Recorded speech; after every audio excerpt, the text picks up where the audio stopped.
আমি বীর মুক্তিযোদ্ধা মোহাম্মদ সোলাইমান হোসেন, ৭১-এর মহান স্বাধীনতা যুদ্ধের একজন সশস্ত্র মুক্তিযোদ্ধা।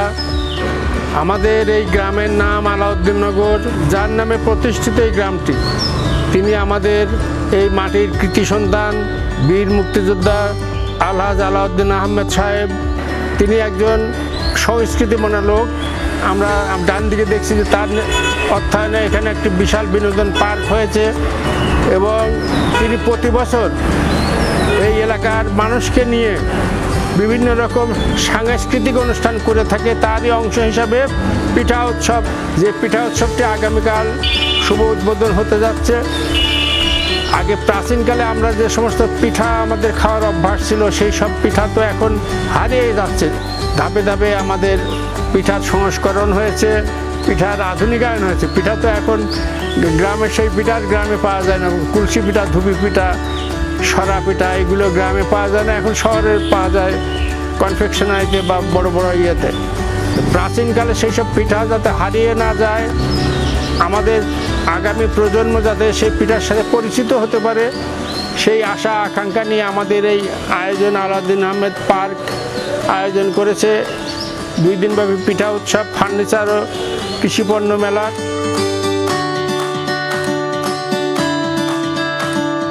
আমি বীর মুক্তিযোদ্ধা আফজাল খান, পিতা মৃত মমতাজ আলী খান, গ্রাম মনোহরপুর, উপজেলা কুমারখালী।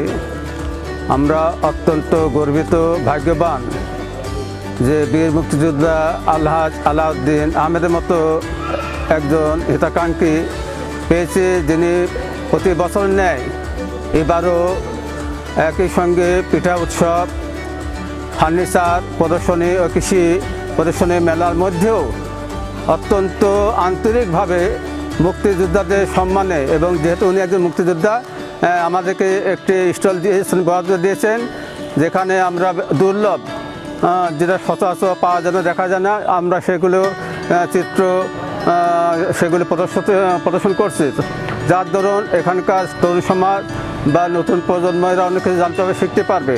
এবং আমরা সার্বক্ষণিক এখানে অবস্থান করব, যারা যে কোনো প্রশ্ন তারা করবে, যুদ্ধকালীন সময় কী অবস্থা কী হয়েছিল বা পরবর্তীতে আমাদের উদ্দেশ্য বা কী আছে, এগুলো ইনশাল্লাহ আমরা ভালোভাবে বিস্তারিত আমরা জানতে পারবো।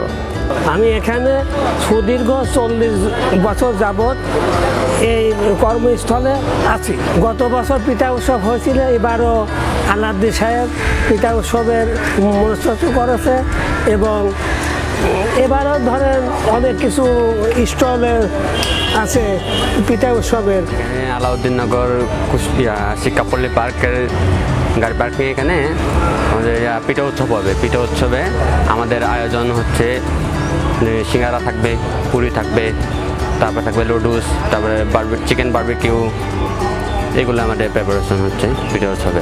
আপনারা সবাই আসেন, আমাদের এই পিঠা উৎসবটা দেখেন, হয়তো আপনাদের ভালো লাগতে পারে।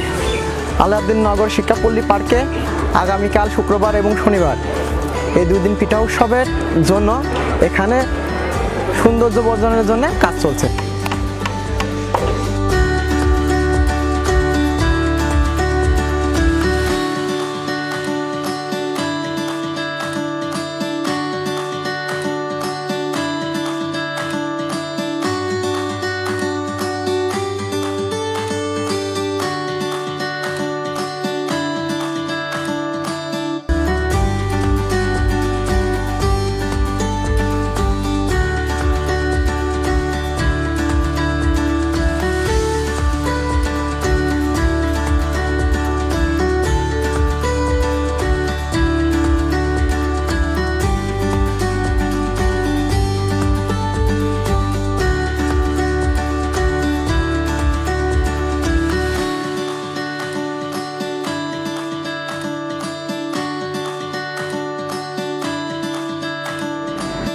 আগামী 16 ও 17 ফেব্রুয়ারি 2024 তারিখে 2 দিনব্যাপী আলাউদ্দিননগর শিক্ষাপল্লী পার্ক ময়দানে যে পিঠা উৎসব, ফার্নিচার ও কৃষিপণ্যের প্রদর্শনী হবে, এই প্রদর্শনীতে আমরা সর্বস্তরের জনগণকে সমবেত হওয়ার জন্য, আসার জন্য আমরা আয়োজক কমিটির পক্ষ থেকে সবাইকে সাদরে আমন্ত্রণ জানাচ্ছি।